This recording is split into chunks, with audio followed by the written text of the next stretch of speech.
আল্লাহ আমাদেরকে দুনিয়ার জমিনে পাঠিয়েছেন, এমন এক ভূখণ্ডে আল্লাহ আমাদেরকে পাঠিয়েছেন যেই ভূখণ্ডে আমরা সবে মাত্র আসলাম, যোগ্যতা প্রমাণ করার সুযোগ পাই নাই, যোগ্যতা প্রমাণ করার মতো যোগ্যতা আমাদের ভেতরে নাই, আমাদেরকে উপস্থাপন করার মতো সেই যোগ্যতাও আমাদের ভেতরে নাই। দুনিয়ার জমিনে আসলাম সবে মাত্র এসেছি। আমাদের চাল চলন, আমাদের উঠা বসা, আমাদের আচার ব্যবহার পৃথিবীর নিকৃষ্টতম মানুষের মতো, পৃথিবীর নিকৃষ্ট কোনো ইনসানের মতো। কিন্তু এরপরেও যখন দুনিয়ায় আসলাম, রসুলের উম্মত হয়ে গেলাম, আমার আল্লাহ বলে তোদের যোগ্যতা আর প্রমাণ করা লাগবে না। যখন রসুলের সাথে তোদের সম্পর্ক হয়ে গেছে, আমার নবীর উম্মত যখন হয়ে গেছিস, আমি এমন এক সার্টিফিকেট তোদেরকে দিয়ে দেব, এমন এক সনদ তোদেরকে দিয়ে দেব, এমন এক সফলতার উচ্চ শিখরে তোদেরকে পৌঁছিয়ে দেব, যেই সনদ আমি আদমের উম্মতকে দিই নাই, যেই সনদ আমি ইদ্রিসের উম্মতকে দিই নাই, যেই সনদ আমি নূহের উম্মতকে দিই নাই, যেই সনদ আমি দাউদের উম্মতকে দিই নাই, সুলাইমানের উম্মতকে দিই নাই, ইব্রাহিমের উম্মতকে দিই নাই, ইসহাকের উম্মতকে দিই নাই, ইসমাইলের উম্মতকে দিই নাই, আইয়ুবের উম্মতকে দিই নাই, ইয়াকুবের উম্মতকে দিই নাই, ইউসুফের উম্মতকে দিই নাই, ইয়াহিয়া জকরিয়ার উম্মতকে দিই নাই, মূসা ঈসার উম্মতকে দিই নাই। এমন এক সার্টিফিকেট 1,24,000 পয়গম্বরের কোন পয়গম্বরের উম্মতকে আমি আল্লাহ দিই নাই, কিন্তু তোদেরকে দেব। আল্লাহ যোগ্যতা প্রমাণ করতে পারি নাই, আল্লাহ বলে লাগবে না। আল্লাহ আমরা আমাদেরকে প্রমাণ করতে পারে নাই, আল্লাহ বলে লাগবে না। কোনো কিছুই ছাড়া আমি তোদেরকে সার্টিফিকেট দেব, আমি তোদেরকে সনদ দেব। কুনতুম খায়রা উম্মাতিন, তোরাই হলে পৃথিবীর জমিনে শ্রেষ্ঠ উম্মত। আল্লাহ আমাদেরকে শ্রেষ্ঠ উম্মত বানিয়ে দিয়েছেন বিনা সার্টিফিকেটে, বিনা যোগ্যতায়। আল্লাহ আমাদেরকে শ্রেষ্ঠ নবীর উম্মত হিসাবে সার্টিফিকেট দিয়েছেন বিনা যোগ্যতায়। তার কারণ হলো আমাদের সম্পর্ক রাসূলুল্লাহর সাথে হওয়ার কারণে। তো আজকে আমরা মিলাদুন নবী করছি, এর পেছনে কারণ হচ্ছে আমি আমাকে ফিরে পেয়েছি, আমি আমাকে খুঁজে পেয়েছি, আমি আমার মাঝে এসেছি আমার রসুলের আগমনের পরে। নতুবা এমনও তো যুগ ছিল পৃথিবীর বুকে, ঈসা আলাইহিস সালাম থেকে শুরু করে আমার নবী পর্যন্ত 570 বছরের গ্যাপ। এই 570 বছরের গ্যাপে এমন এমন মানুষ ছিল যাদের মধ্যে মনুষ্যত্ব ছিল না, এমন এমন মানব ছিল যাদের মধ্যে মানবতা ছিল না, এমন এমন ইনসান ছিল যাদের মধ্যে ইনসানিয়ত বলতে কিছুই ছিল না। কথা বলেন না বাবা, ঠিক না বেঠিক? তো এমন সময় আমার নবী, আমার আল্লাহ আমার নবীকে পাঠিয়েছেন, নবী দুনিয়ার জমিনে এসেছেন। আমার নবীর তশরিফ আওয়ার দুনিয়ার বুকে হলো। অনেক নবীরাও তো চেয়েছে আমার নবীর উম্মত হওয়ার জন্যে, অনেক নবীরাও তো দোয়া করেছে আমার নবীর উম্মতের কাতারের মধ্যে আসার জন্যে, কিন্তু আমরা তো দোয়াও করলাম না। আল্লাহ দয়া করে মায়া করে আমাদেরকে নবীর উম্মত বানিয়েছেন। এই খুশিতেই মিলাদুন নবী। কথা কোন ঠিক না বেঠিক? এই খুশিতে আমরা রসুলের মিলাদ করছি, যেখানে নবীর আল্লাহর দরবারে ফরিয়াদ করেছে আমার নবীর উম্মত হওয়ার জন্য। এইভাবে যদি আপনারা আমরা গুনতে যাই তাহলে দেখবো হযরত মূসা কালিমুল্লাহ আলাইহিস সালাম, ইনি তো আল্লাহর দরবারে এমন এক নবী ছিলেন, এমন এক রসুল ছিলেন, বড় বড় 4 জন রসুলের একজন ছিলেন, বড় বড় 4টি কিতাবের একটা কিতাবের অধিকারী মূসা কালিমুল্লাহ ছিল। এত বড় একজন রসুল হওয়ার পরেও যাকে আল্লাহ এমন এক মুজিজা দিয়েছিলেন, এমন এক মুজিজার অধিকারী মূসা কালিমুল্লাহ হয়েছিলেন। মূসা ইসলামের হাতে যে লাঠি ছিল, ওই লাঠি ইদরিব বিআসাকা, পাথরের উপরে যদি নিক্ষেপ হতো ওই পাথর থেকে ঝর্ণা বের হয়ে যেত, পানির উপরে নিক্ষেপ হলে সেখানে ব্রিজ হয়ে যেত, যদি ওই লাঠিকে নিক্ষেপ করা হতো সেটা সাপ হয়ে যেত। এত মুজিজার অধিকারী ছিল মূসা কালিমুল্লাহ, যিনি জমিনে দাঁড়িয়ে আল্লাহর সাথে কথা বলেছেন। এত বড় জলিল কদরের পয়গম্বর ছিলেন মূসা কালিমুল্লাহ, যাকে আল্লাহ পাক তৌরাত কিতাবের মতো আসমানি কিতাবের শ্রেষ্ঠ 4টি কিতাবের একটা কিতাব দান করেছিলেন। আল্লাহ বলেছিলেন, মূসা তুমি তুর পর্বতে চলে যাও, আমি ওখানে তোমাকে তৌরাত কিতাব দেব। মূসা ইসলাম চলে গেলেন তুর পর্বতে। তুর পর্বতে যাওয়ার পরে মূসা কালিমুল্লাহকে আল্লাহ সেখানের মধ্যে শর্ত জুড়ে দিয়েছেন, সুমু নাহারাহা ওয়াকুমু লাইলাহা, দিনের বেলায় ইবাদত, দিনের বেলায় রোজা রাখতে হবে, আর রাতের বেলায় ইবাদত আর বন্দিগি করতে হবে। মূসা কালিমুল্লাহ 30টা রোজা রেখেছেন, 30 দিন ইবাদত করেছেন, 31 দিন আল্লাহর দরবারে যাবে, হঠাৎ করে চিন্তা করছেন উনার মুখের গহ্বর থেকে রোজা রাখার কারণে দুর্গন্ধ আসতেছে। মুসা ইসলাম একটু বিব্রত বোধ করলেন, একটু বিরক্ত ফিল করলেন। মুসা ইসলাম বললেন, না, আমি তো শ্রেষ্ঠ মালিকের সাথে কথা বলতে যাচ্ছি, শ্রেষ্ঠ মালিকের দরবারে যাচ্ছি, আমার জবান থেকে যদি দুর্গন্ধ আসে সেটা তো কেমন বেমানান দেখা যায়। তখন মিসওয়াক নিয়ে মিসওয়াক দিয়ে পরিষ্কার করে মুখ তিনি গেলেন আল্লাহর দরবারে। আল্লাহ বলে, মুসা তুমি তো আমাকে মাহরুম করেছো, মুসা তুমি তো আমাকে বঞ্চিত করেছো। আল্লাহ তুমি তো এমন এক জাত যাকে মাহরুম করা যায় না, তুমি এমন এক স্রষ্টা যাকে বঞ্চিত করা যায় না, কারণ আল্লাহুস সামাদ, তুমি তো কারো মুখাপেক্ষী নয়, গোটা সৃষ্টি জগৎ তোমার মুখাপেক্ষী।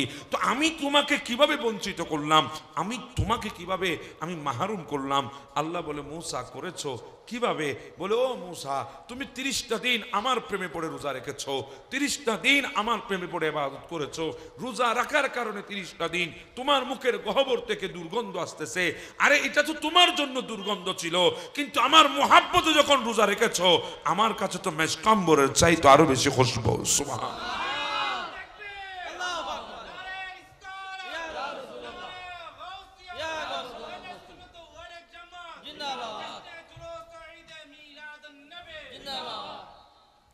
এটা তো আমার কাছে মেশকাম্বরের চাইতে আরো বেশি খুশবু ছিল। আপনি তো আমাকে এই খুশবু থেকে মাহরুম করেছেন। আজকে আর আপনাকে আমি তৌরাত কিতাব দেব না, যান আরো 10 দিন রোজা রাখবেন, আরো 10 দিন পরে আপনি আমার কাছে আসবেন। মুসা ইসলাম গেলেন, 10 দিন রোজা রাখলেন, 41 দিন হয়ে গেল। 41 দিনের দিন মুসা ইসলাম আসলেন। আল্লাহ ওনাকে এমন এক কিতাব দিয়েছেন, বড় বড় 4টা কিতাবের একটি তৌরাত কিতাব আল্লাহ ওনাকে দান করেছিলেন। এত বড় জলিল কদরের পয়গম্বর মুসা কালিমুল্লাহ হওয়ার পরেও আল্লাহর দরবারে ফরিয়াদ করেন, মালিক আমি তো তোমার সাথে ডাইরেক্ট কথা বলছি, তুমি আমার সাথে কথা বলছো, আমিও তোমার সাথে কথা বলি, তুমিও আমার সাথে কথা বলো। আল্লাহ এই মুহূর্তেই জমিনে আমার চাইতে তোমার কাছে এমন কোন নিকটে কোনো বান্দা আছে কিনা, সৃষ্টি আছে কিনা? কারণ আমি তো তোমার সাথে কথা বলি, তুমি আমার সাথে কথা বলো, এর চাইতে নিকটে আর কেউ আছে কিনা? আমার আল্লাহ বলে, হ্যাঁ মুসা আছে, তারা এখনো দুনিয়ায় আসে নাই, তারা তোমার অনেক পরে দুনিয়ায় আসবে, তারা হবে আমার আখিরি নবীর উম্মত, তারা হবে আমার আখিরি নবীর উম্মত, তারা হবে আমার আখিরি নবীর উম্মত। আমি তাদেরকে একটা মাস দেব, ওই মাসটা হবে রমজানুল মুবারক। ওই মাসে তারা রোজা রাখবে, সেহরি থেকে ইফতার পর্যন্ত 15 ঘন্টা, 16 ঘন্টা, 17 ঘন্টা পর্যন্ত না খেয়ে থাকবে, ক্ষুধার্ত পেট হবে, খাবার মুখে নেবে না, তৃষ্ণার্ত কণ্ঠ হবে, পানি পান করবে না। এইভাবে তারা রোজা রাখবে আমার প্রেমে পড়ে। আর সারাদিন রোজা রাখার পরে যখন ইফতারি সামনে নিয়ে বসবে, সামনে হরেক রকমের ইফতারি আছে, হাত দেবে না, সামনে লুবনীয় শরবত আছে, হাত বাড়াবে না।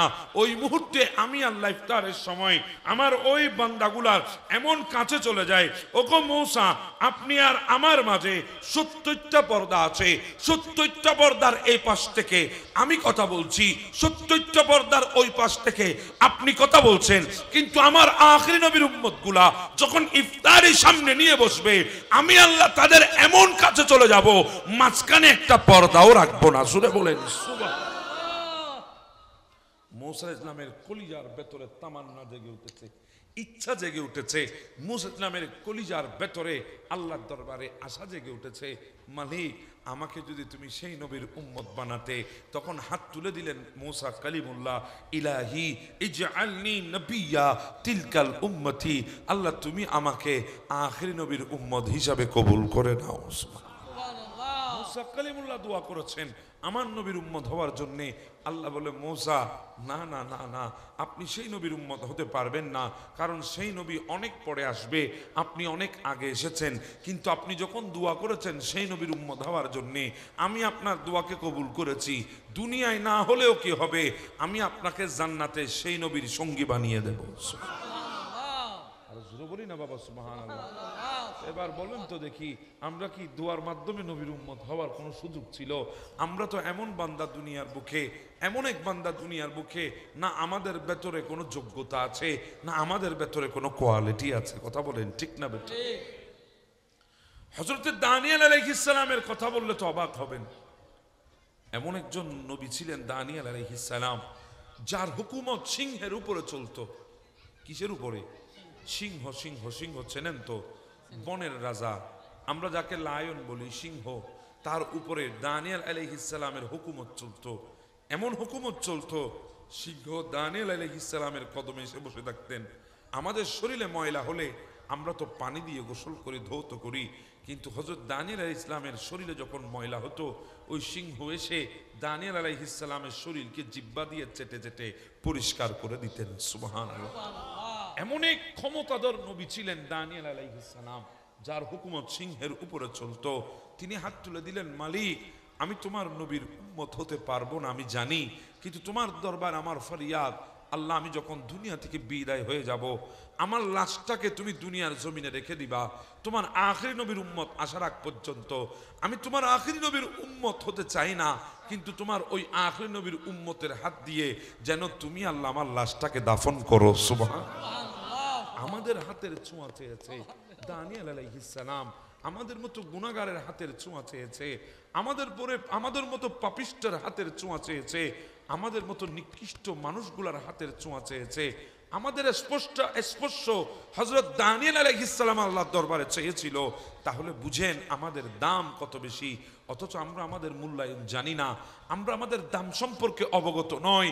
এই জন্য দুনিয়ার যত ফালতু কাজ আছে, দুনিয়ার যত গৃহীত কাজ আছে, সমস্ত কিছু আমরা আজকে করতে আমাদের দ্বিধাবোধ হয় না। তার পেছনে কারণ হলো আমরা আমাদেরকেই চিনলাম না। কথা বলেন ঠিক না? আমরা আমাদেরকে চিনি নাই। আমরা কত বড় ভাগ্যবান, আল্লাহর জমিনে কত বড় শ্রেষ্ঠ, আমরা বুঝি নাই। না বুঝার কারণে আজকে আমাদের যুবক ভাইগুলার চুলের কাটিং দেখলে আমার ভয় লাগে। বিরাট বিরাট অ্যাক্সিডেন্ট তাদের মাথার উপর। বলেন না রে ভাই, আপনি কোন নবীর উম্মত আর কোন বান্দার স্টাইল আপনি ফলো করেন?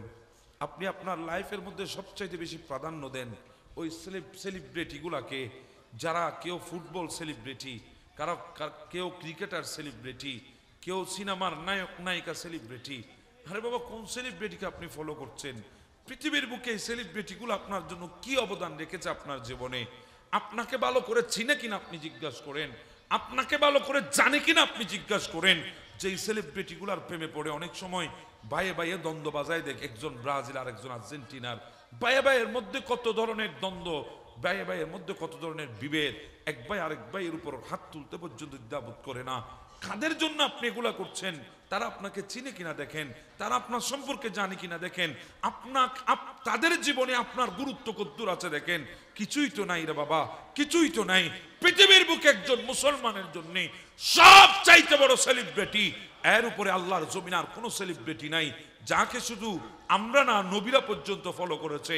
আল্লাহর কায়নাতের সমস্ত সৃষ্টি যাকে সেলিব্রিটি হিসাবে মেনে নিয়েছে, তিনি হচ্ছেন আপনার আর আমার নবী মুহাম্মদ রাসূলুল্লাহ। মা মিন আহাদিন ইউসাল্লিমু আলাইয়া ইল্লা রাদ্দুল্লাহি আলাইয়া রূহি হাত্তা আরুদ আলাইহিস সালাম। আমার নবী উম্মতের জন্য এত দিওয়ানা, উম্মত যখন বাংলায় বসে নবীকে সালাম দে, নবী মদিনা থেকে উম্মতের সালামের উত্তর দে। আপনার আমার জন্য সেলিব্রিটি কোথায়? আর আমরা সেলিব্রিটি খুঁজতেছি কোথায়? আমাদের জন্য বড় ধিক্কার, আমাদের জীবনের প্রতি আমাদের বড় ধিক্কার, কারণ আমরা তো আমাদেরকে চিনি নাই। জি বলেন না বাবা, আমরা আমাদেরকে এই বাবু তোমরা কথা বলতেছো কেন?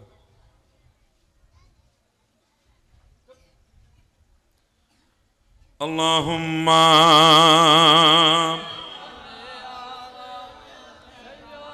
আপনাদের অসুবিধা হচ্ছে আমার কথাগুলো বুঝতে। হযরত দানিয়েল আলাইহিস সালাম আমাদের হাতের ছোঁয়া চেয়েছে। আমাদের স্পর্শগুলো কেমন দাম একবার চিন্তা করে দেখেন। এত বড় জলিল কদরের পয়গম্বর দানিয়েল আলাইহিস সালাম, উনি আমাদের হাতের ছোঁয়া চেয়েছেন। আমার নবী বলেছেন, উম্মা তোমরা যখন তুস্তর নগরী জয় করবা, সেই নগরীর ভেতরে তোমরা দানিয়েল আলাইহিস সালামের লাশ দেখতে পাবে। সুবহানাল্লাহ। দানিয়েল আলাইহিস সালামের দোয়া আল্লাহ কবুল করেছে। উনি বলেছিলেন, আল্লাহ আমাকে তোমার আখিরি নবীর উম্মতের হাতের স্পর্শ দিয়ে দাফন করবা। কবুল করে নিয়েছে আল্লাহ। ২৫০০ বছর দানিয়েল আলাইহিস সালামের লাশকে আল্লাহ জমিনে রেখে দিয়েছেন। কয় হাজার বছর? ২৫০০ বছর হায়াত পাবনি আমরা। ২৫০০ বছর 2500 বছর আল্লাহ জমিনের উপরে দানিয়েল আলাইহিস সালামকে লিখে দিয়েছেন। শুধু আখির নবীরা স্পর্শ তামান্না দোয়া করেছেন দানিয়েল আলাইহিস সালাম, আমার নবী বলে উম্মত যখন তুস্তর নগরী জয় করে ফেলবা তখন সেখানের মধ্যে তোমরা দেখবা দানিয়েল আলাইহিস সালামের সেই লাশ মুবারক আছে।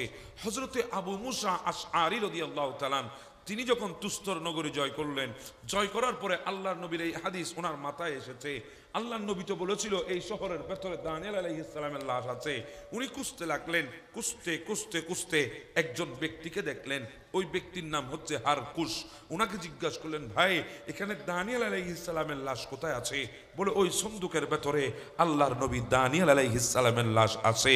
আবু মুসা আশআরী যখন সন্দুক খুললেন দেখছেন হযরতে দানিয়েল আলাইহিস সালাম, মনে হচ্ছে কিছুক্ষণ আগে দুনিয়া থেকে বিদায় হয়েছে, উনার গর্দনার শাহী রগ দুইটা এখনো নড়াচড়া করতেছে।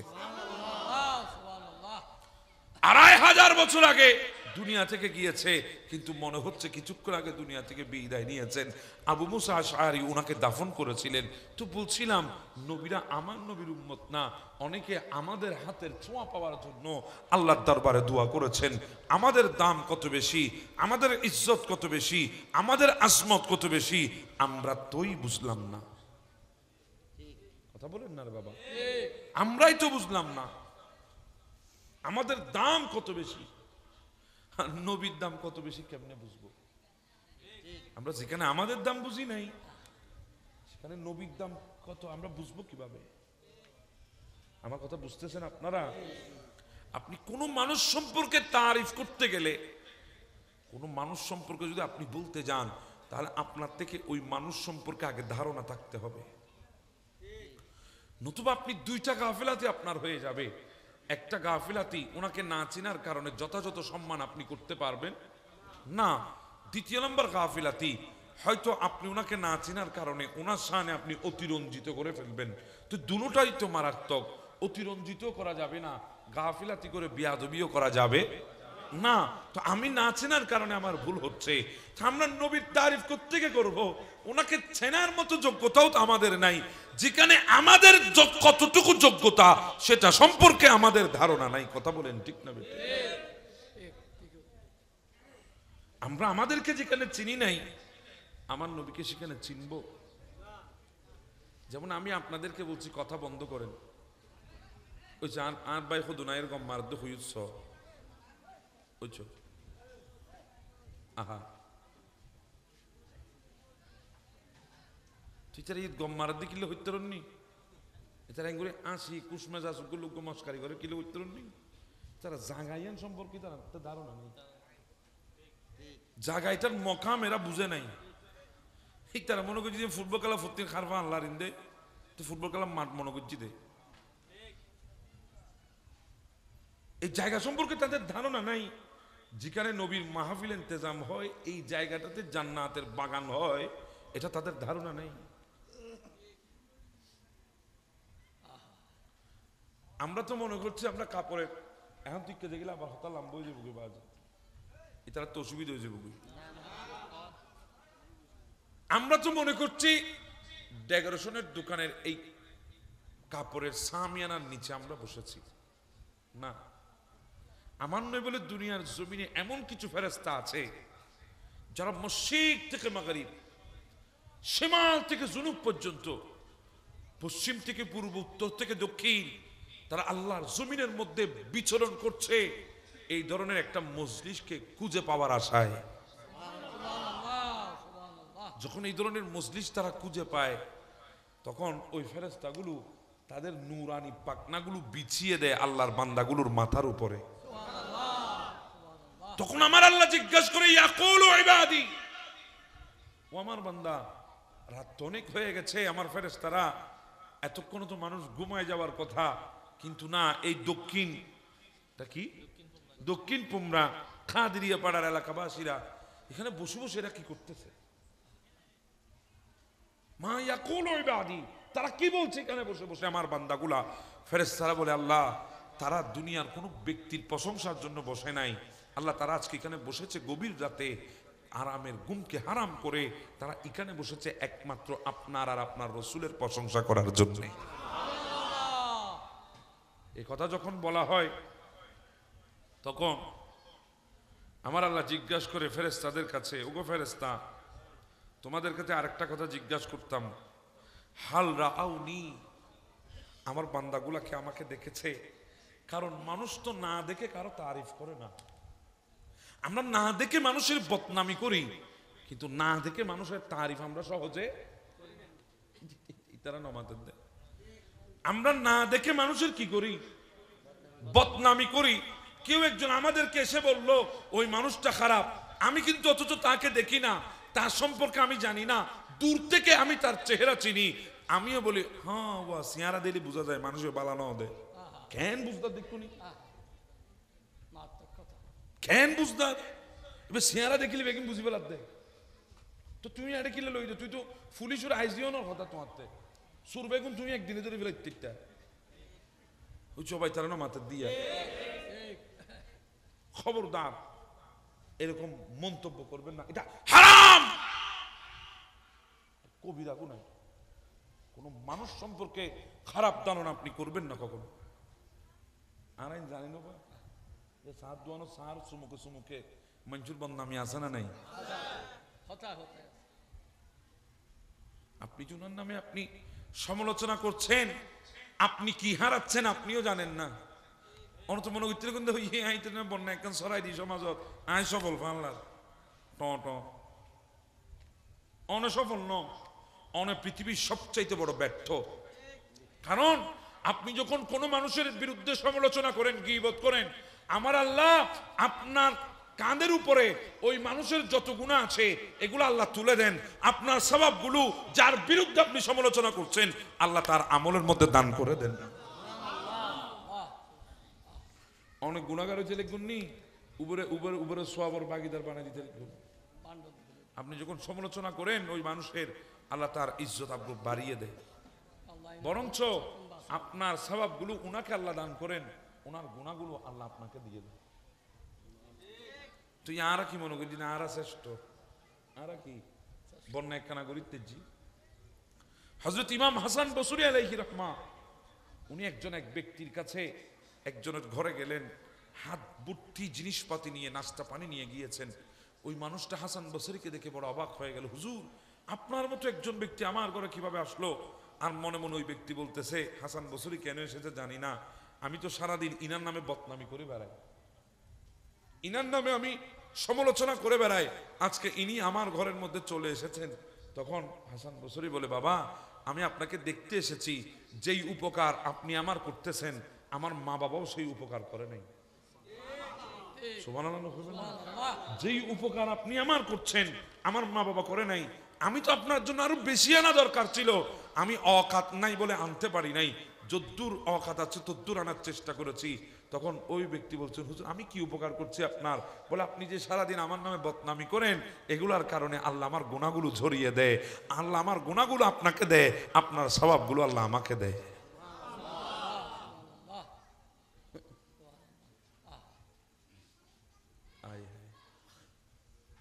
খবরদার।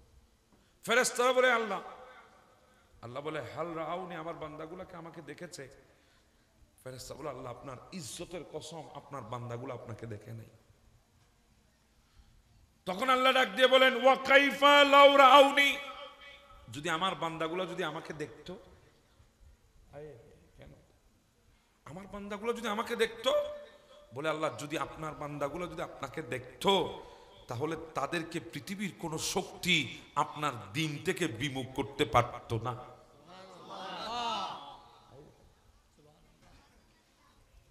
এরপরে আল্লাহ জিজ্ঞাসা করে, ফামা ইয়াসআলুনি, ও আমার ফেরেশতা আমার বান্দাগুলো কি চায় আমার কাছে? কারণ মানুষ তো স্বার্থ ছাড়া কোনো কাজ করে না। আমাদের প্রত্যেকটা কাজের পেছনে মতলব আছে, মতলব বুঝেন তো? কথা বলেন ঠিক না? মতলব আছে, মকসদ আছে। মকসুদ ছাড়া আমরা একজন আরেকজনের ঘরের দিকেও পা বাড়াই না। আল্লাহ বলে, ফামা ইয়াসআলুনি, আমার বান্দাগুলো এসেছে তারা কি চায়, কিসের জন্য এসেছে?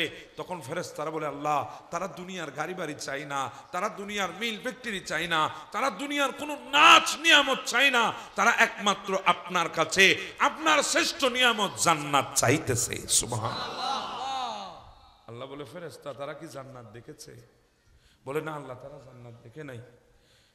আল্লাহ বলে যদি দেখতো, বলে আল্লাহ যদি তারা জান্নাত দেখতো, যখন ফজর পড়ে আপনার দরবারে হাত তুলতো, জোহর পড়ে হাত তুলতো, আসর পড়ে হাত তুলতো, মাগরিব পড়ে হাত তুলতো, এশা পড়ে হাত তুলতো, গোটা পৃথিবী ঘুমিয়ে গেছে, তাহাজ্জুদের মুসল্লায় বসে যখন হাত তুলতো, আল্লাহ এরা গাড়ি বাড়ি চাইতো না, এরা মিল ফ্যাক্টরি চাইতো না, এরা দুনিয়ার কোনো দালান কুটি মেনশন মন্দির চাইতো না, এরা যখনই আপনার দরবারে হাত তুলতো, আপনার শ্রেষ্ঠ নিয়ামত জান্নাত আপনার কাছে চাইতো। আল্লাহ বলে তারা কিসের থেকে বাঁচতে চায়? ফেরেশতারা বলে আল্লাহ তারা জাহান্নাম থেকে বাঁচতে চায়। আল্লাহ বলে তারা জাহান্নাম দেখেছে? বলে না আল্লাহ দেখে নাই। আল্লাহ বলে যদি দেখতো, বলে আল্লাহ যদি দেখতো তারা এমনভাবে জাহান্নাম থেকে পালিয়ে যেত, আপনার জিকিরের দিকে এমনভাবে পা বন্ধ হয়ে যেত, তাদেরকে কেউ কোনো আর ওখান থেকে ডিভাইড করে জাহান্নামের দিকে আনতে পারতো না। তখন আমার আল্লাহ বড় কথা বলেছেন, ফাশহিদুকুম, এই আমার ফেরেশতারা তোরা সাক্ষী হ, তোরা সাক্ষী হয়ে যা, ফাশহিদুকুম, তোরা দলিল হয়ে যা। আমি আল্লাহ তোদেরকে সাক্ষী বানাচ্ছি, আমি আল্লাহ তোদেরকে দলিল বানাচ্ছি। ইন্নী কদ গফরতু লাহুম, আমার এই বান্দাগুলা যখন আজকে দক্ষিণ পোমরা কাদেরিয়া পাড়ার মাহফিলে যখন বসে গেছে, ফাশহিদুকুম, আমি তোদেরকে সাক্ষী বানাচ্ছি, আজকে আমার বান্দাগুলার জীবনের গুনাহ আমি আল্লাহ মাফ করে দিয়েছি। এই মাহফিল গুনাহ মাফ হওয়ার মাহফিল। কথা বলেন না? আমরা এই জায়গা সম্পর্কে জানি না, এজন্যে আমরা এটার এহতেরাম করতে পারি নাই। কথা বলেন ঠিক না ঠিক? কেউ সেদিকে কথা বলছে আর ভাই হলো ইউদি গম মানে, কারণ আমরা এহতেরাম আমরা বুঝি নাই। আর এটাই সেই মাহফিল, যেই মাহফিল গুলাতে এমন এমন কিছু শব্দ বের হয় আমাদের জুবান থেকে বাচ্চা বাচ্চা পর্যন্ত শব্দগুলা জানি। এমন কোনো কঠিন শব্দ নয়, একদম সিম্পল শব্দ, বাচ্চা বাচ্চা জানে, কিন্তু শব্দগুলোর ওজন এত বেশি।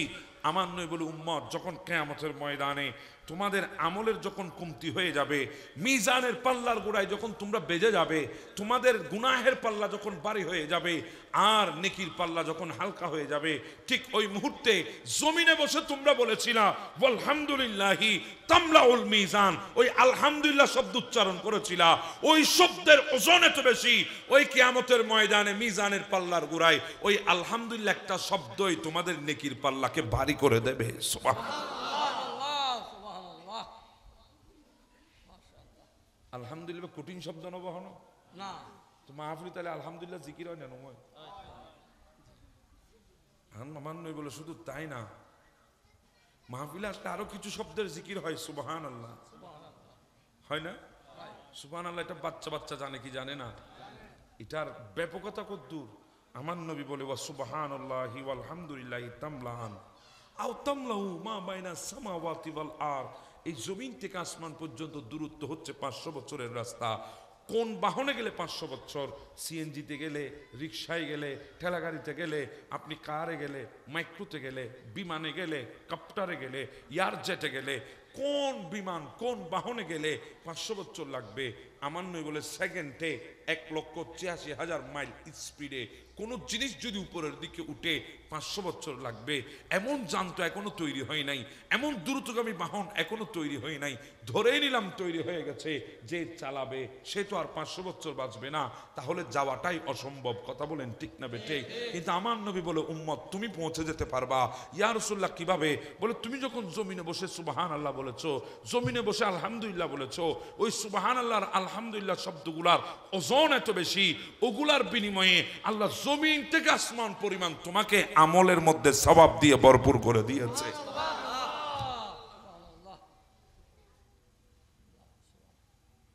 এবার চিন্তা করেন আমরা কোন মাহফিলে বসেছি, আমরা কোন স্থানে বসেছি।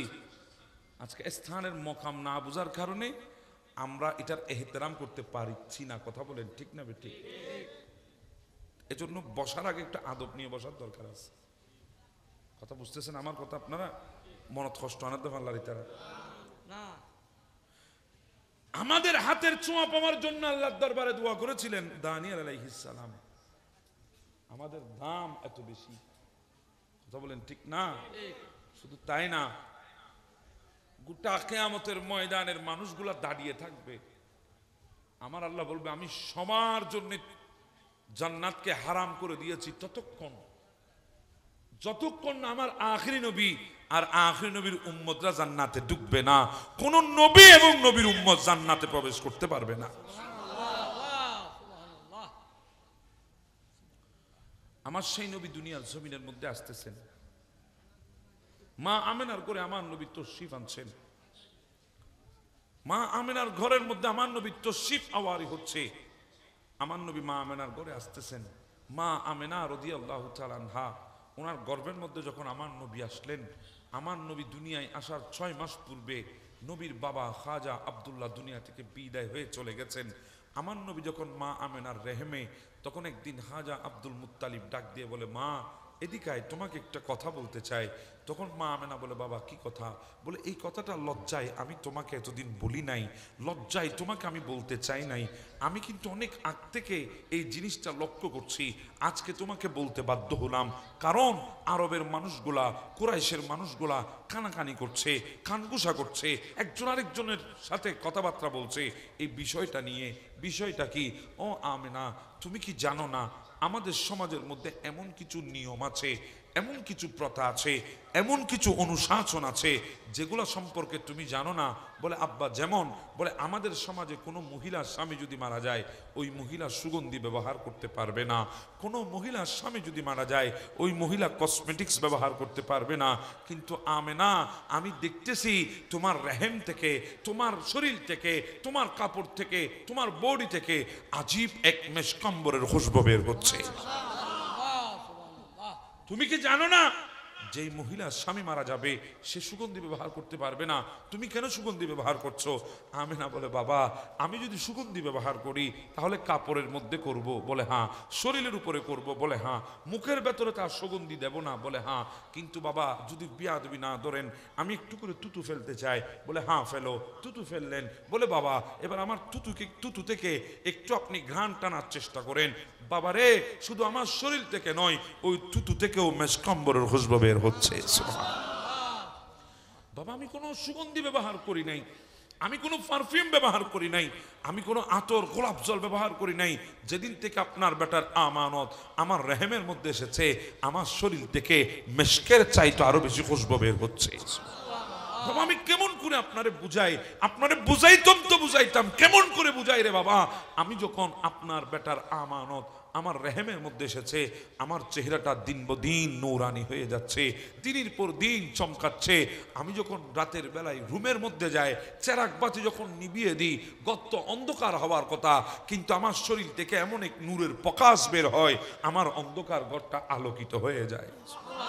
বাবা কেমন করে বুঝাই আপনারে? আমার ঘরের চারিদিকে কে জানি ঘুরে, কে জানি আমাকে সালাম দে, আমার ঘরের চালের মধ্যে কে জানি দৌড়াদৌড়ি করে আমাকে কে জানি সালাম দে। বাবা আমি কেমন করে আপনারে বুঝাই? আমি তো ঘর থেকে বের হতাম সূর্যের কিরণ আমার শরীরে পড়তো, আমি ঘর থেকে বের হতাম সূর্যের আলো আমার শরীরে পড়তো, কিন্তু যেদিন থেকে আপনার বেটার আমানত আমার গর্বের মধ্যে এসেছে, আমি যখন ঘর থেকে বের হয়ে উঠানে যাই সূর্যের কিরণ আমাকে ছোঁয়ার আগে আসমানের মেঘ এসে আমাকে ছায়া দিতে থাকে। সুবহানাল্লাহ। বাবা কেমন করে আপনারে বুঝায়? আমি ঘরের থেকে যখন উঠানে যাই জংলার বাঘগুলো দৌড়ে এসে আমার কদমে সালাম দে, আমাকে মুবারকবাদ দিয়ে চলে যায়। ও বাবা কেমন করে বুঝায়? আমি যখন কূপের কিনারায় যাই পানি তোলার জন্যে, অন্যান্য দিনও তো আমি কূপের কিনারায় যেতাম, রশি দিয়ে বালতি বেঁধে কূপের ভেতরে ফেলতাম, এরপরে পানি পুরাই টেনে টেনে পানি তুলে কলসের মধ্যে ভর্তি করতাম। কিন্তু যেদিন থেকে আপনার বেটার আমানত আমার গর্বের মধ্যে এসেছে, আমি যখন কূপের কিনারা যাই কূপের মধ্যে এক তরঙ্গ চলে আসে, কূপের পানির মধ্যে কলকলানি সৃষ্টি হয়, পানিগুলা কলকল কলকল করতে করতে কূপের মুখ বরাবর এসে থেমে যায়, পানিগুলা শব্দ করছে। কেন জানি আমাকে বলতেছে আমেনা তুমি কেন এসেছো? আমাদেরকে বলতা আমরা পানি তোমার ঘরের মধ্যে চলে যেতাম। আমার বান্ধবী আমার সেহেলিয়াগুলো আমাকে বলে ও আমেনা থামো, তুমি যেও না। কেন রে বান্ধবী? বলে তুমি যদি চলে যাও পানি আবার নিচে নেমে যাবে, তুমি যতক্ষণ থাকবে ততক্ষণ পানি কূপের কিনারা বরাবর থাকবে, আমরা কলস ভরতে আমাদের জন্য সহজ হয়ে যাবে। সুবহানাল্লাহ। আমার নবী এখনো দুনিয়ায় আসে নাই, মা আমেনার রেহেমের মধ্যে নবীর আবির্ভাব হলো। মা আমেনার রেহেমের মধ্যে আমার নবী এসেছেন, মা আমেনার গর্ভের মধ্যে নবী এসেছেন। পৃথিবীর বুকে এমন এক আজীব অবস্থা আল্লাহ দেখিয়েছেন। একজন ইহুদি, যে ইহুদিটা তিনি একটা বছর কাটিয়ে দিলেন মক্কার জমিনে, একটা বছর অতিবাহিত করে দিলেন মক্কার জমিনে, খোলা আসমানের নিচে বাস্তুহারার মতো। ওই একটা বছর মক্কার অলিতে গলিতে হেঁটে হেঁটে মানুষের দুয়ারে দুয়ারে আঘাত করত আর জিজ্ঞাসা করত, আপনার ঘরে কোনো সন্তান জন্মগ্রহণ করেছে? যদি বলতো না করে নাই, চেহারা কালো করে চলে যেত। যদি বলতো হ্যাঁ করেছে, তাহলে তাকে একটু আনেন, আমি একটু তাকে দেখব। তার চেহারা দেখে মাথা নেড়ে বলতো না না, আমি তো ইনার কথা বলছি না, এই কথা বলে চলে যেত। এইভাবে একটা বছর মক্কার জমিন অতিবাহিত করেছে। মানুষ তাকে মজনুন বলা শুরু করেছে, মানুষ তাকে পাগল বলা শুরু করেছে, তাকে দেখলে মানুষ বিরক্ত হয়ে যায়। একটা বছর মানুষকে বিরক্ত করেছে, মানুষকে তান করেছে। কিন্তু যখন 12ই রবিউল আউয়াল 570 খ্রিস্টাব্দ সুবহে সাদিকের পরে তিনি আব্দুল মুত্তালিবের ঘরের সামনে এসে দরজায় আঘাত করে আব্দুল মুত্তালিব ঘরের দরজা খুলে, আব্দুল মুত্তালিবও বিরক্ত হলেন, কিরে মজনুন তুই আজকে আমাকে বিরক্ত করার জন্য চলে আসলি? বলে আর কোনোদিন বিরক্ত করার জন্যে মক্কার মানুষের ঘরের দুয়ারে যাব না, আজকেই শেষ বিরক্ত, আর বিরক্ত করব না। ও আব্দুল মুত্তালিব, কিছুক্ষণ আগে সুবহে সাদিকের সময় যিনি আপনার ঘরে এসেছে আমাকে একটু দেখাইয়ে দিন না। আব্দুল মুত্তালিব বলে, ও মজনুন তুমি কিভাবে জানো আমার ঘরে আমার আব্দুল্লাহর বেটা এসেছে? তুমি কোত্থেকে জানো? তখন ওই পাগল, ওই ইহুদি বলে, ও আব্দুল মুত্তালিব তুমি তো ঘরের ছাদের নিচে রাত কাটিয়েছো, আমি তো আসমানের নিচে রাত কাটিয়েছি।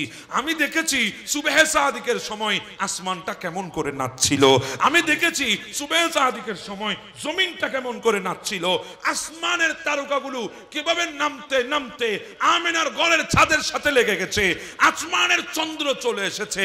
আমি দেখেছি খানায়ে কাবার 360টি মূর্তি কিভাবে সিজদায় পড়ে যেতে, আমি দেখেছি খানায়ে কাবা কিভাবে সিজদায় পড়তে। ওইদিকে ফাতেমা বিনতে আব্দুল্লাহ বলে, আমি দেখেছিলাম সুবহে সাদিকের সময় আমিনার ঘরের ছাদের সাথে আসমানের তারকাগুলো চলে এসেছে। আমার আলা হযরত বেরেলির চৌকাঠে বসে বলে দিয়েছেন, সুবহে তৈবা মে হুই বড় চাহে বড়া নূরুকা সদকা লেনে নূরুকা আয়া হে তারা নূরুকা।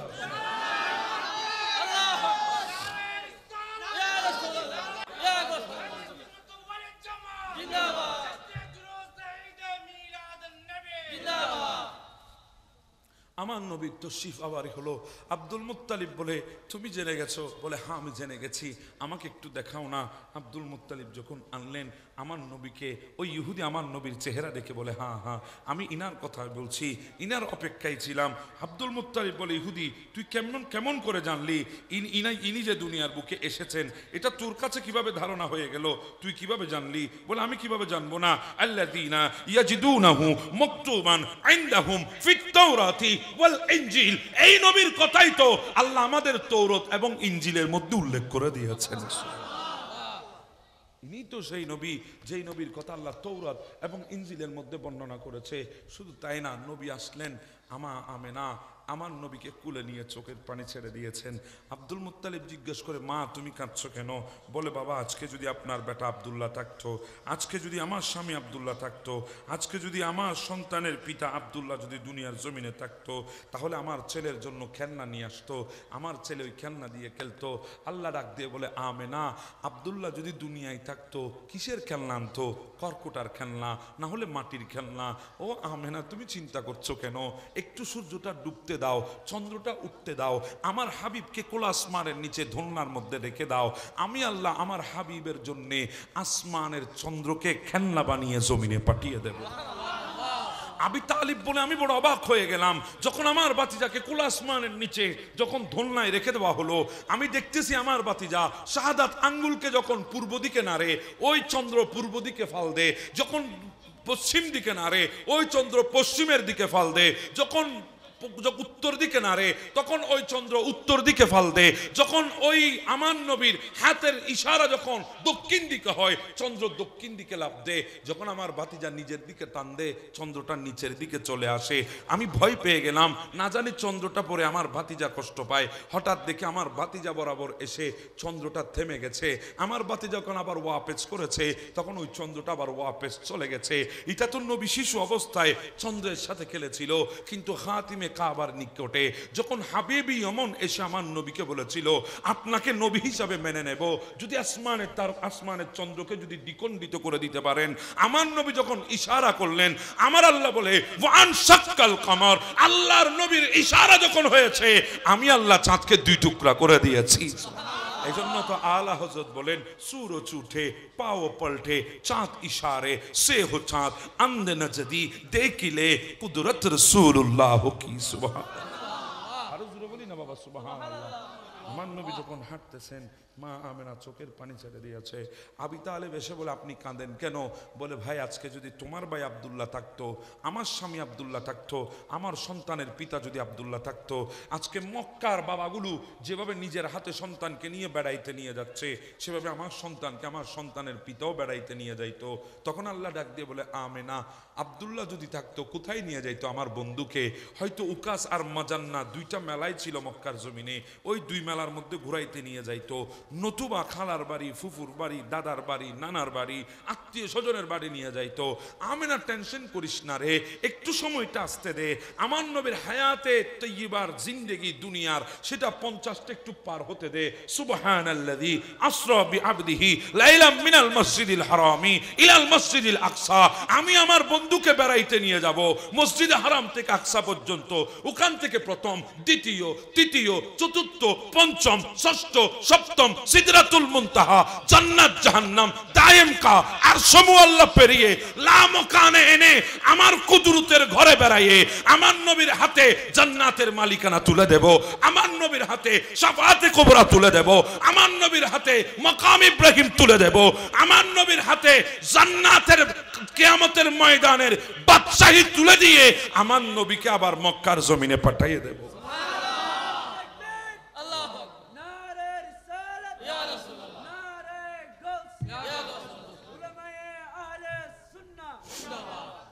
এই জন্য আল্লাহ বলেছেন আনা মালিক ইয়াউমিদ্দিন ওয়া আনতা সাহিবু ইয়াউমিদ্দিন। নবী আমি কিয়ামতের ময়দানের মালিক, আপনি হচ্ছেন কিয়ামতের ময়দানের বাদশা।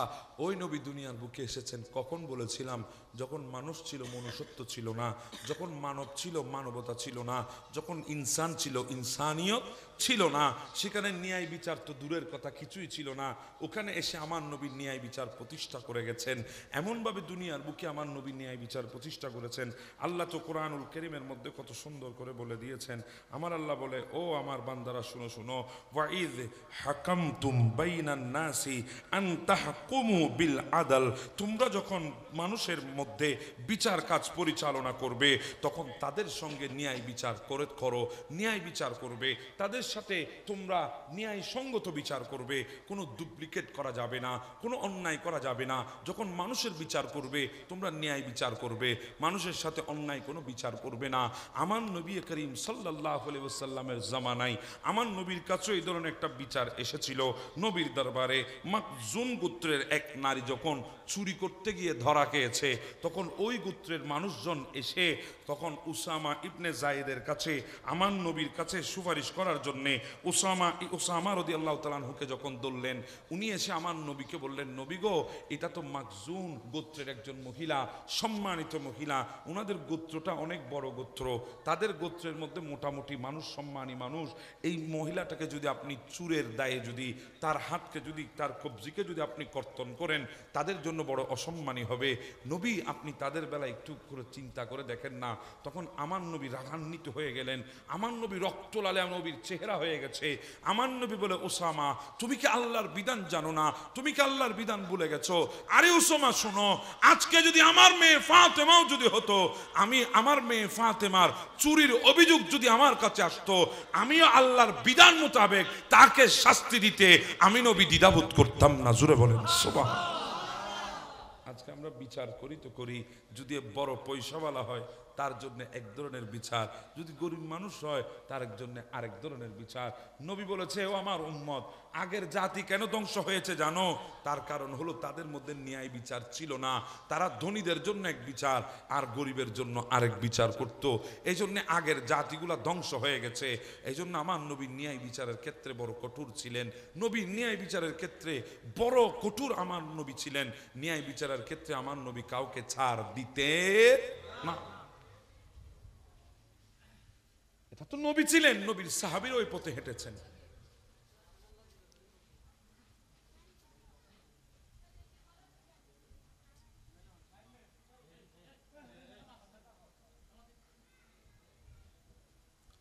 আমার নবীর দরবার এক বিচার এসেছে। বিচার কি? আমাদের এখানে জমি আছে না, ফসলি জমি, এখানে পানি সেচ দেওয়া হয় না, জি বলেন না? এখন তো উন্নত মানের সেচ দেওয়ার বের হয়েছে, তখন তো ওই খাল কিংবা নদীর ওই দিক থেকে সেচ দেওয়ার একটা প্রচলন ছিল, ওই দিক থেকে সেচ দিত। আগে যার জমি সে আগে পানি পাইতো, এরপরে ও আরেকজনের জমি, এরপরে আস্তে আস্তে সমস্ত বিলের মধ্যে পানি আসতো। এরকম একটা সিস্টেম মদিনা শরীফে ছিল। ওখানে এক ইহুদির সাথে এক মুসলমানের বেজে গেছে। ইহুদি বলে পানি আগে আমি পাবো, আমার জমিনে আগে পানি আসবে। মুসলমান বলে না, আগে আমার জমিনে আসবে। কিন্তু বিচারে বলে আগে ইহুদি কি পাবে? পানি পাবে, কারণ পানি যেখান থেকে দেওয়া হবে তার পাশে হচ্ছে ইহুদির জমিন আগে, এরপরে মুসলমানের জমিন। তাহলে ইহুদির জমিন বাদ দিয়ে মুসলমানের জমিনে আসবে এমনটা তো হতে পারে না, আগে ইহুদি পারবে এরপরে মুসলমানে পাবে। কিন্তু মুসলমান চিন্তা করতেছে এখন তো আমার নবী ক্ষমতায়, মদিনার প্রেসিডেন্ট আমার নবী, আমি তো নবীর উম্মত, তাহলে নবী তো আমার পক্ষেই বলবে। সেই জোর গলায় সে বলছে ইহুদি আমি আগে পানি পাবো। তখন ইহুদি বলছে না, পানি তো আগে আমি পাবো। তখন মুসলমান বলে চলো তাহলে নবীর দরবারে যাই, আমার নবী যেটা বিচার করবে সেটা মানবে তো?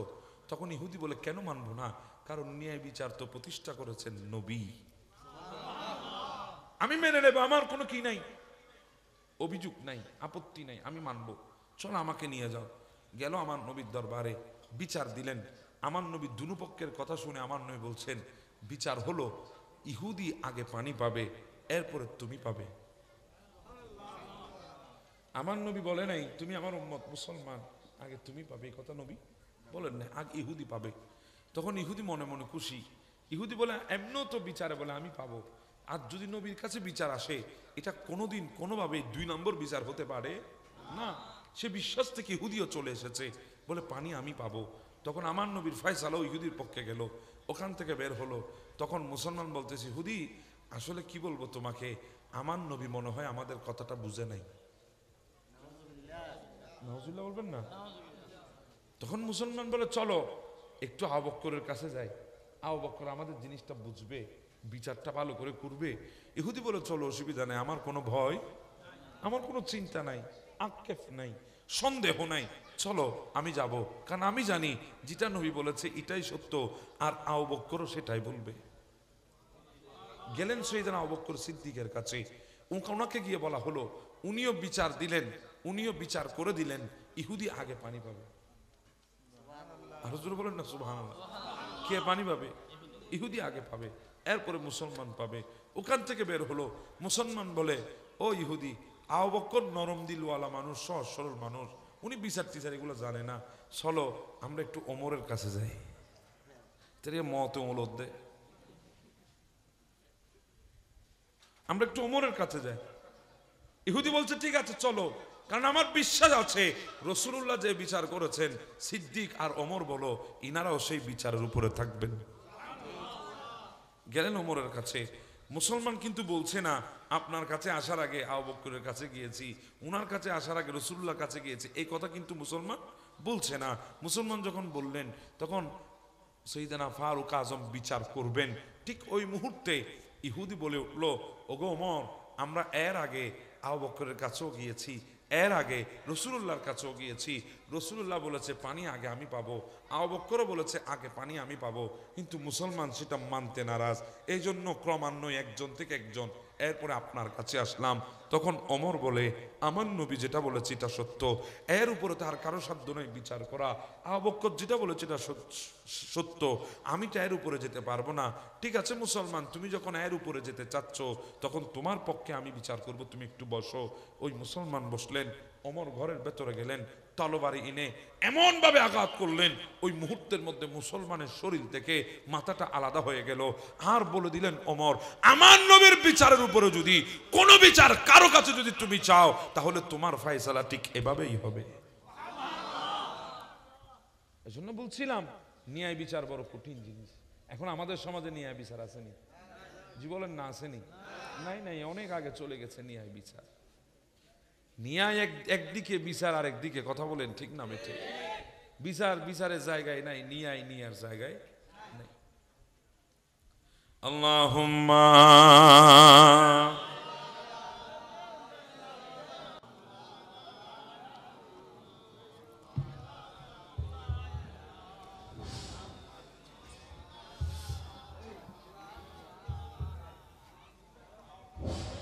নারে তাকবীর, নারে তাকবীর, নারে রিসালাত, নারে গাউসিয়া, আহলে সুন্নাত ওয়াল জামাত জিন্দাবাদ জিন্দাবাদ। প্রধান অতিথির আগমন, শুভেচ্ছার স্বাগতম। মারহাবা মারহাবা। আজকের মাহফিলের প্রধান অতিথি হাফিজ কারি মৌলানা মোহাম্মদ নঈম উদ্দিন নঈমি মজবন্ডারি সাহেব কিবলা বারাকাল্লাহু ফি হায়াতি, হুজুর তশরিফ এনেছেন। আর অতিথিবৃন্দ যারা আছেন ওনারা তশরিফ এনেছেন। আল্লাহ ওনাদের তশরিফ আওয়ারকে কবুল আর মঞ্জুর করে নিন। তা আমি যেটা বলতে চাচ্ছিলাম, এখন আমাদের সমাজে ন্যায় বিচার আছে? নাই। আমাদের সমাজে এখন ন্যায় বিচার করে কারা জানেন? যাদের ভেতরে দিন সম্পর্কে বিন্দু পরিমাণ যারা অবগত নয়।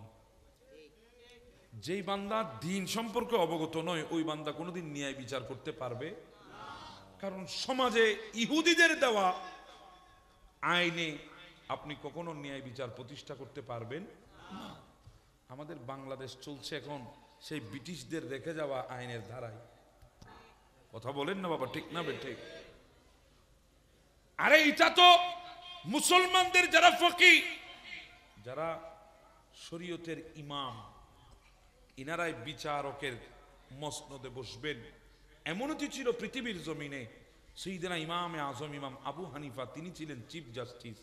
এমনও তো ছিল পৃথিবীর জমিনে ইমাম আবু ইউসুফ ছিলেন চিফ জাস্টিস। এমনও তো ছিল পৃথিবীর জমিনে আহমদ ইবনে হাম্বল ছিলেন চিফ জাস্টিস, প্রধান বিচারপতি। গোটা বিশ্বের বিচারকের আসনে অধিষ্ঠিত ছিলেন আলেম উলামারা। তখন পৃথিবীর বুকে ন্যায় বিচার ছিল। যেদিন থেকে আলেম উলামার কাছ থেকে বিচার কেড়ে নিয়ে দুনিয়ার রেখে যাওয়া ইংরেজদের আইনের আদলে বিচার কার্য শুরু হয়েছে, আলেমদেরকে বিচারকের মসনদ থেকে নামিয়ে দেওয়া হয়েছে, ওই দিন থেকে ন্যায় বিচার সমাজ থেকে উঠে গেছে। ঠিক নবা? আর সবচেয়ে বড় লজ্জাজনক কি জানেন? আমাদের সমাজে এমন কিছু ব্যক্তি আছে যে ব্যক্তিগুলো ভালো করে 5 ওয়াক্ত নামাজ পড়ে না। ভালো করে 5 ওয়াক্ত নামাজ, যাদের ভেতরে আদল নাই, আদালত নাই, ওই মানুষগুলো এখন আরেকজনের বিচার করার জন্য সমাজের বিচারক হয়ে যাচ্ছে। কথা বলেন ঠিক না? আরো বড় দুর্ভাগা এই জাতির জন্য, একজন সাধারণ পাবলিক দ্বীনের জ্ঞান যার কাছে নাই, সেই বলছে হুজুর বইউন অনর বিচার আছে। এটার আর মাইত্য ন অনার আর মাইত্যার নবা খতাইন হলে মিস হইন না। আমাদের জন্য বড় দুর্ভাগা একজন সাধারণ শিক্ষিত মানুষ, শিক্ষার কোনো গুণ নাই এমনও মানুষ, যিনি স্কুল কলেজ মাদ্রাসা দূরের কথা মক্তবের বারান্দায় কোনোদিন দাঁড়ায় নাই, এমন মানুষ টাকার বিনিময়ে সমাজের সরদার হয়েছে, মসজিদের সভাপতি হয়েছে। ওই বান্দা বলতেছে হুজুর বসেন, আপনার বিচার আছে।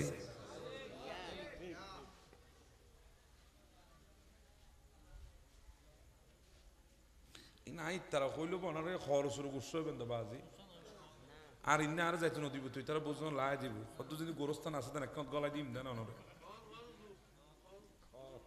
আর হয়নি তারা বাজাই দেব হই কি জুমাই অনার তো মানম ফুরিভূত। এ পর্যন্ত আপনি কি কখনো এসেছেন হুজুর আমার ভাই আমার সাথে সম্পত্তি নিয়ে বিরোধ দেখা দিয়েছে, হুজুর আপনি শরীয়ত মোতাবেক আমাদের বিচারটা করে দেন? এসেছেন আপনারা কখনো? আসেন নাই, ওই গেছেন সমাজের অমুক সর্দারের কাছে, অমুক মাতব্বরের কাছে, ধরুন টিয়া 10,000 লন বিচার কেন আমি কে ইভানি। জি বলেন না রে ভাই, ঠিক না বে ঠিক? তো আপনি যখন শুরুতে আপনি যখন 2 নাম্বারই করেছেন, আরেকদিন আপনি যখন মজলুম হবেন, আপনার পক্ষে কিভাবে বিচার যাবে? সমাজে আপনি সব সময় জালেম হয়ে থাকতে পারবেন না, কোনো না কোনো এক সময় আপনাকে মজলুম হতেই হবে। 16 বছর যারা জালেম ছিল এখন কিন্তু তারা মজলুম। অবা 16 বছর যারা জালেম ছিল এখন তারা মজলুম। আপনি সব সময় জালেম থাকতে পারবেন না, আপনাকে মজলুম হতে হবে। তো ক্ষমতা যখন ছিল তখন যদি আপনি ন্যায় বিচার করে যেতেন, আজকে আপনাকে 16 বছর পরে মজলুমের কাতারে দাঁড়াতে হতো।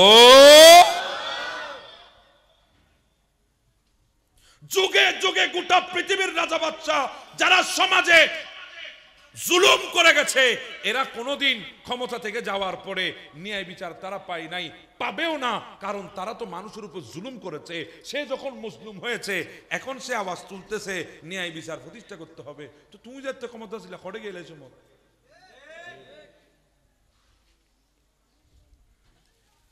আল্লাহ আমাদেরকে বোঝার তৌফিক দান করুক। আমার নবী বলছে, উম্মত শোনো, আবু দাউদ শরীফের হাদিস, পৃথিবীর বুকে বিচারক 3 ধরনের। কয় ধরনের? 3 ধরনের, 3 প্রকার বিচারক আছে। 3 ধরনের বিচারক আছে। এক ধরনের বিচারক উনি জান্নাতে যাবে, সুবহানাল্লাহ বলবেন না? 2 ধরনের বিচারক এরা জাহান্নামে যাবে, নাউজুবিল্লাহ হইবেন। এক ধরনের বিচারক কোথায় যাবে? আর 2 ধরনের বিচারক জাহান্নামে। আমার নয় বলে যিনি জান্নাতে যাবে তার বৈশিষ্ট্য হবে তিনি সত্যকে জানবেন। সত্যকে জানবেন, জানার চেষ্টা করবেন, সত্য উদ্ঘাটন করার প্রচেষ্টা ওনার ভেতরে থাকবে, সেই অনুসারে তিনি বিচার কাজ করবেন। জোরে বলেন না সুবহানাল্লাহ। এজন্য আগের যুগের বড় বড় বিচারকরা ছদ্মবেশ ধরে মানুষের দুয়ারে দুয়ারে যেত। জি বলেন না? নিজে তদন্ত করার জন্য যেত মানুষের দুয়ারে দুয়ারে। ইয়া তদন্ত করি বলে জিবে ফাটাই বেড়ে 500 দিলিবে তদন্ত উল্টে দিই। না বাবা, একটু সৌদের 3000 দিলি, এটা বাফর ফক করে ডাইরেক্ট বাদ দি ফেলে ওয়ারিশন সার্টিফিকেট তো কোনো ভুল হয় না। ওয়ারিশন সার্টিফিকেট নিতে গিয়েছে, বাপের ছেলে মেয়ে আছে 6 জন, সেখানে যখন ওই চৌকিদারকে একটু টাকা খাওয়াই দিল, খেরানিকে টাকা খাওয়াই দিল, ওয়ারিশন সার্টিফিকেট দেওয়ার সময় এক ছেলের নাম বাদ দিয়ে দিয়েছে। এরকম ভুল হয় না? এই হলো আমাদের বিচার কাজ। কিন্তু এক সময় বড় বড় বিচারক ছিল, তারা ছদ্মবেশ জড়ে মানুষের দুয়ারে দুয়ারে যেত সত্য উদ্ঘাটন করার জন্য, সত্য জানার জন্য। কথা বলেন ঠিক না বে ঠিক? আর এখন যারা বিচার দেয় তারা যায় বিচারকের দুয়ারে দুয়ারে টিয়ার বান্ডিল নিয়ে, টাকার বান্ডিল নিয়ে। আমার নবী বলে ওই বিচারক জান্নাতে যাবে যেই বিচারক সত্যকে জানার চেষ্টা করবে, সত্যকে জানবে, সত্যকে উদ্ঘাটন করবে, সেই মোতাবেক অনুসরণ করবে, বিচার কাজ সম্পাদন করবে। ওই বিচারক কোথায় যাবে? জান্নাতে।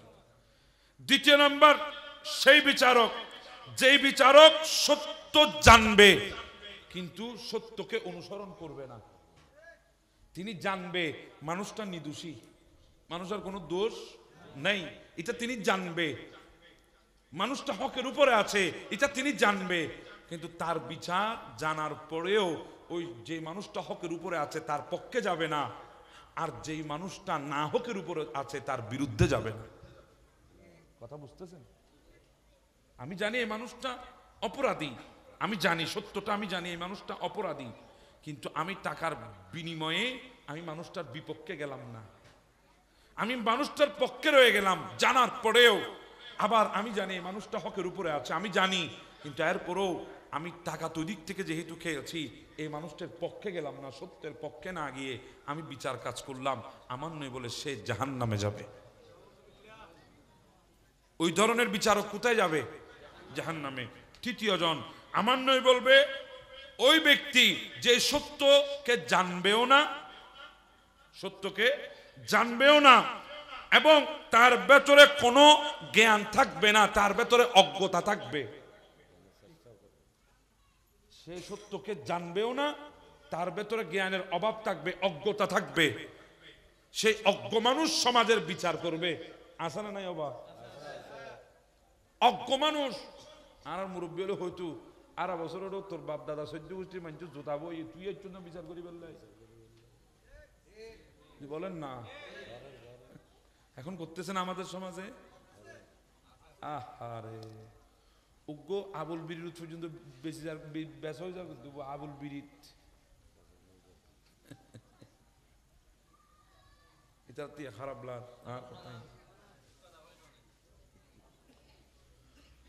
আমার নয় বলে ওই বিচারক, যে বিচারক সত্যকে জানবেও না, তার ভিতরে জ্ঞানের অভাব থাকবে। অজ্ঞ মানুষ, মূর্খ মানুষ জ্ঞানী মানুষের বিচার করবে, সেও জাহান্নামে যাবে। আছে না নাই? ওই বলছিলাম, অজ্ঞ মানুষ, অশিক্ষিত মানুষ কিংবা শিক্ষিত সাধারণ শিক্ষায় একজন আলেমকে ডেকে বলবে, হুজুর বসেন, আপনার বিচার আছে। আলেমকে বলবেন আপনার বিচার আছে, এরকম বলে না? হুজুর একদিন জুমায় আসে নাই, 2 দিন ইমামতি করার জন্য আসে নাই, মসজিদের সভাপতি সাহেব যদি বলেন একটু একটা কাজ করেন, জানাজার নামাজের নিয়তটা একটু ধরেন। আপনি তো মসজিদের সভাপতি, 60 জন শিবির ধরতে হয়। জানাজার মাঠে আসলে ওই সভাপতি বলে, হুজুর বাংলাতে কেন হয়ে দেন? মূলত তো আরবি না জানে, মূলত কি না জানে, এটা এন্ড আমি সেটা বাংলাও না জানে।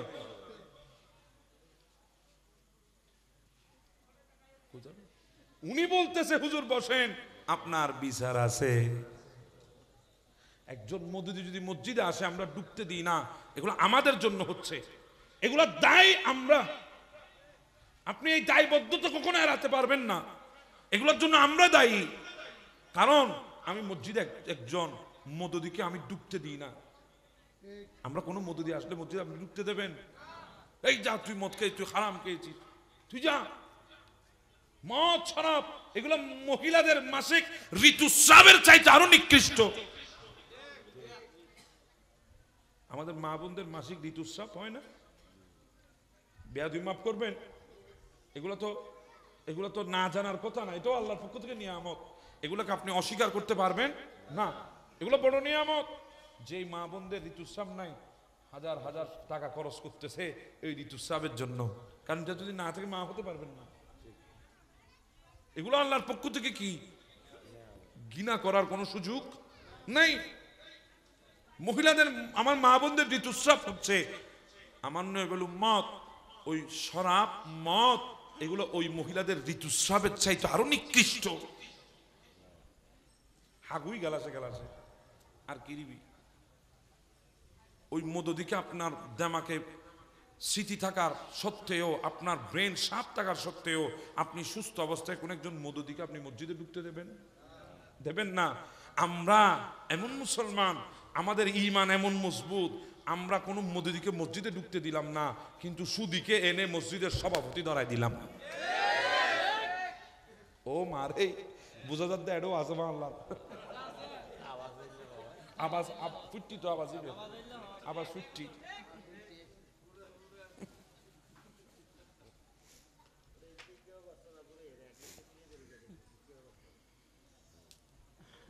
আল্লাহ আল্লাহ আমাদেরকে বোঝার তৌফিক দান করে দিক।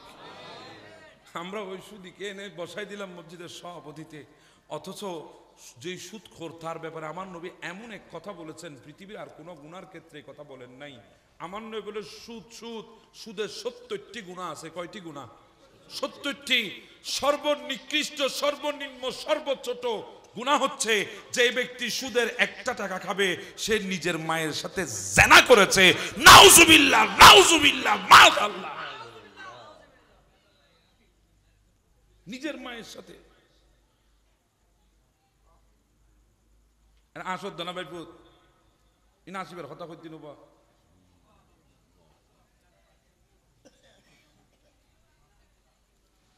নিজের মায়ের সাথে জানা কোন একজন মুমিন ধারণাও তো করতে পারবে না। আমাদের ধারণায় আসবে এরকম কথা? আমাদের ধারণায় আসবে? অথচ নবী বলে সুদের 70টি গুনাহ, সর্বনিম্ন গুনাহ হচ্ছে নিজের মায়ের সাথে জানা করা। মাআযাল্লাহ, নাউযুবিল্লাহ, আস্তাগফিরুল্লাহ, লা হাওলা ওয়ালা কুওয়াতা ইল্লা বিল্লাহ। এবার বলেন, আমরাই আবার বিষয় দিয়েছি হুজুর ন্যায় বিচার প্রতিষ্ঠা সমাজের ভূমিকা। কথা বুঝতেছেন আমার কথা? কিসের জন্য সভাপতি বানাইলেন? বলে হুজুর মাসে মাসে মোটা মোটা টিয়া অনুদান দেওয়ার জন্য।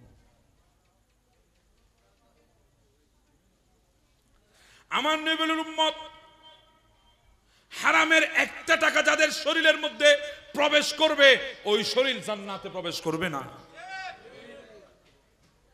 কথা বুঝতেছেন? আল্লাহ আমাদেরকে এগুলা থেকে বাঁচার তৌফিক দান করুক।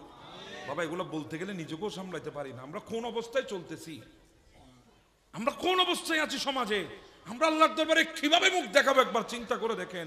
ওই মালিকের দরবারে যেখানে উকিল চলবে না, ব্যারিস্টার থাকবে না, আপনার পক্ষে কোনো অ্যাডভোকেট দাঁড়াবে না, আপনাকে দাঁড়াতে হবে আল্লাহর সেই আদালতের মধ্যে।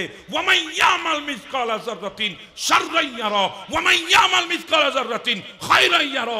ভালো করুন মন্দ করুন, প্রত্যেকটা কিছুর অনুপারমাণু হিসাব আল্লাহর দরবারে দিতে হবে, যেখান থেকে হিসাব দেওয়া ছাড়া এক পাও নড়াইতে পারবে। এগুলো আমাদের মাথায় আছে, কাল্পনিক। ইতারা কদ্দুর খনজুগুদায় কি ওয়াজ করতে লেগুন দে আরা খানি দুখানি ফতিন খোদার ললে গলা ফেলে দিন না আইল ভাঙ্গি ভাঙ্গি আর এটা এর অনেক হক না হকর ওয়াজ করতে লেগুন না আরা কেন হকত আছি। আমাদের সমাজে প্রত্যেকটা ভাইয়ের শরীরের মধ্যে বোনের কান্না আছে। কি বলেন না? তারা প্রত্যেকটা শরীরের উপরে বোনের কান্না আছে।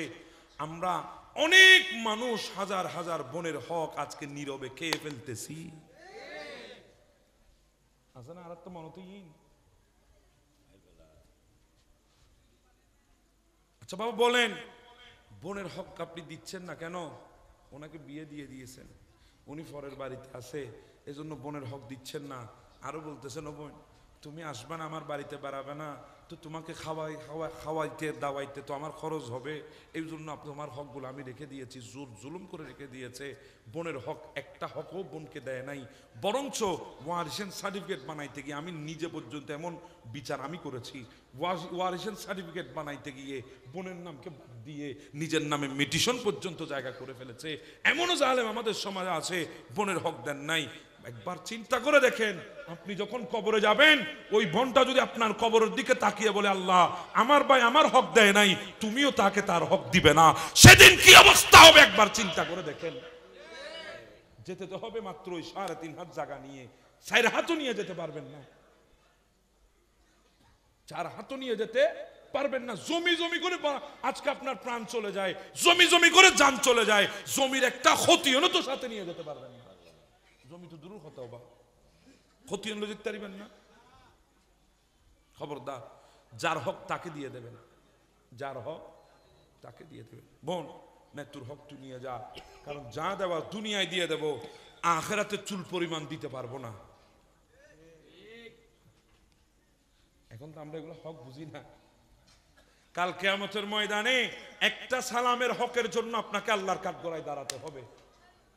আর তারা আছে হক না, একটা সালামের হক, একটা সালামের হকের জন্য আপনাকে কাঠগড়ায় দাঁড়াতে হবে। সাইয়েদানা আবু বকর সিদ্দিক রাদিয়াল্লাহু তাআলা যখন খলিফাতুল মুসলিমিন হলেন, মদিনার প্রেসিডেন্ট যখন হলেন, ওসমান জুন্নুরাইন দাঁড়িয়ে বলছেন, হুজুর আমার একটা বিচার আছে। কার বিরুদ্ধে? বলে ওমরের বিরুদ্ধে। ওমর রাদিয়াল্লাহু তাআলা দাঁড়িয়ে গেলেন, ও ভাই উসমান আমার বিরুদ্ধে আবার কিসের বিচার? বলে হুজুর আমি আপনার কাছে হক পাই। ওমর বলে ভাই আমার জানা মতে আমি তো তোমার কাছ থেকে কোনো কিছু নিই নাই, আমি তোমার কাছ থেকে কোনো হক নিই নাই, তা আমার কাছ থেকে কিসের হক পাবে? বলে হুজুর আমি আপনার কাছে সালামের হক পাবো। বলে কেমন করে সালামের হক পাবে? বলে আমার নবী যেদিন দুনিয়া থেকে বিদায় হয়ে গেছে, আপনি রাস্তা ধরে যাচ্ছিলেন, আমি আপনাকে দেখে সালাম দিয়েছিলাম।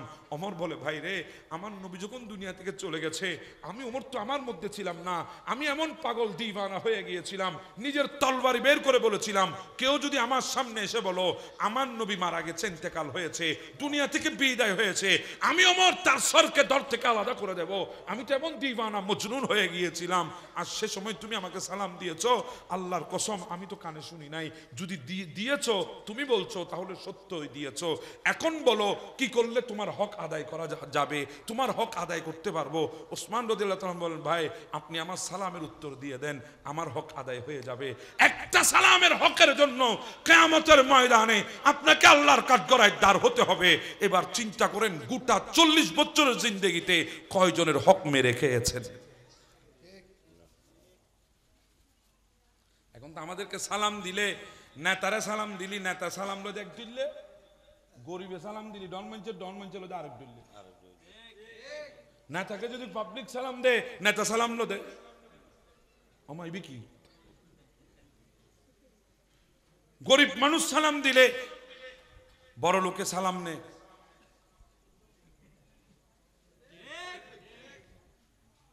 আমি কোনো মিথ্যা বলছি? মোবাইলে যদি কেউ কাউকে সালাম দে, বলে হ্যাঁ শোনা, সালামের উত্তর হ্যাঁ না বলেন। একটা সালামের হকের জন্য আপনার কাঠগড়ায় দাঁড় হতে হবে।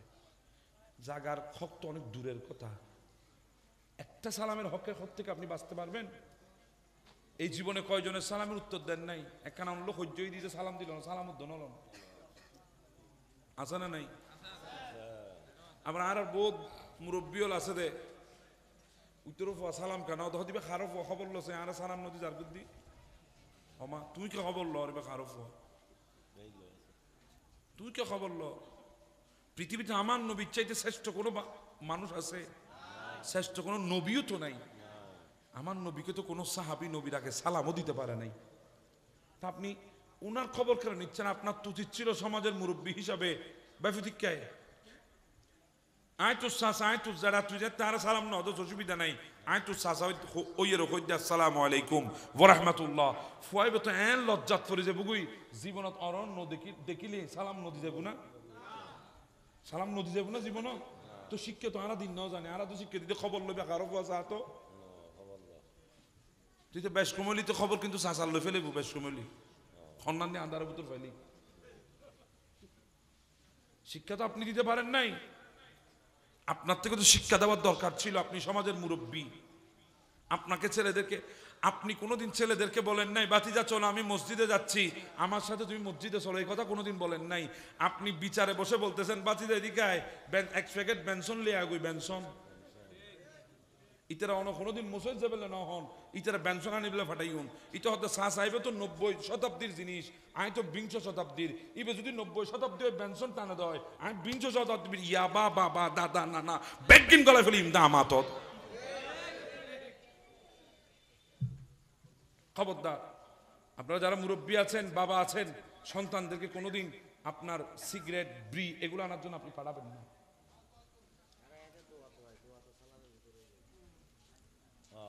ইবে চুলিদের দিন আর ইয়া আই কাজলে আমরা লাইতে কান দেব কি আর ইয়া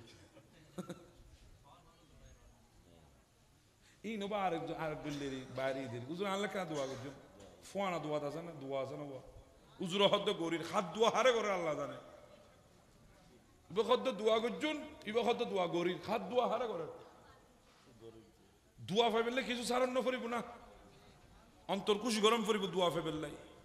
তো অন্তর খুশি হতে কেন? কিছু হা দিয়া দিলে অন্তর এতলা হা দিয়া সুন্নত, কিছু হা দিয়া দিলে অন্তর খুশি হয়, কিছু কিছু কিছু খাওয়াইলে অন্তর খুশি হয়। তো দুয়াবে অটোমেটিকলি বাইরে অন্তর অনতে সায়ের লম্ফুন কোনদিন আয়ের হইন নুজুর নুজুর অনার মসজিদ ইমাম সাহেব অনেক গরম লারানতে অনর গর লুক আই আইপিএস লইছি বিদেশ তুন হইন না কোনোদিন হুজুর আইপিএস বলে না ভাবিরে বাতাস সঙ্গে লই লই। আচ্ছা একদিনে তো বাতাস খাইব অন্তর তুন দোয়া বাইন নেব না আর মুসল্লি আহ্বক করে আর আইপিএস দিয়ে ফাঙ্কার বাতাস চলে দোয়া আমি বাইন নেব না। আর সবচেয়ে বড় দোয়া আপনি যখন সালাম দিয়েছেন আসসালামু আলাইকুম ওয়া রাহমাতুল্লাহ, আপনার উপরে আল্লাহর রহমত বর্ষিত হোক। উনি বলেছেন ওয়া আলাইকুম আসসালাম ওয়া রাহমাতুল্লাহ, আপনার উপরেও বর্ষিত হোক। এর চাইতে বড় দোয়া আর কি আছে? জি হন আমরা সালাম দিই না, আমরা দোয়া খুঁজি। আল্লাহ আমাদেরকে বোঝার তৌফিক দান করুক। এগুলো বলতে গেলে অনেক রাত হবে, হুজুরও চলে এসেছেন। আজকে যারা মাহফিল ইন্তজাম করেছেন ভাইদের প্রত্যেকের মেহনতকে আল্লাহ কবুল আর মঞ্জুর করে নিন। যতদিন আসমান আর জমিন থাকবে এই মাহফিলকে দায়েম আর কায়েম রাখার তৌফিক আল্লাহ দান করে দিন। আমি যে কথাগুলো বলার চেষ্টা করেছি কোরআন ও সুন্নাহ থেকে আপনারা শুনেছেন, আল্লাহ আমাকে সহ আপনাদেরকে আমল করার তৌফিক দান করে দিক। আজকে থেকে পারবেন তো ইনশাল্লাহ নিজেকে একটু একটু পরিবর্তন করার চেষ্টা করেন। আজকে প্রথম শুরু করেন সালাম, মুরব্বী হোক, ছেলে হোক, সন্তান হোক, বাতিজা হোক, সালাম দেবেন, সালাম দেওয়ার চেষ্টা করবেন। সালাম দিলে ছোট হয় না, সালাম দিলে বড় হয়। সালাম দিলে কি হয়? বড় হয়। আপনি সালাম দেবেন, আপনি সালামের প্রচলন করবেন। আল্লাহ পাক আমার রসুলের এই সুন্নতটাকে জিন্দা করার তৌফিক আমাদেরকে দান করে দিক। আমিন। ওয়া আখির দাওয়ানা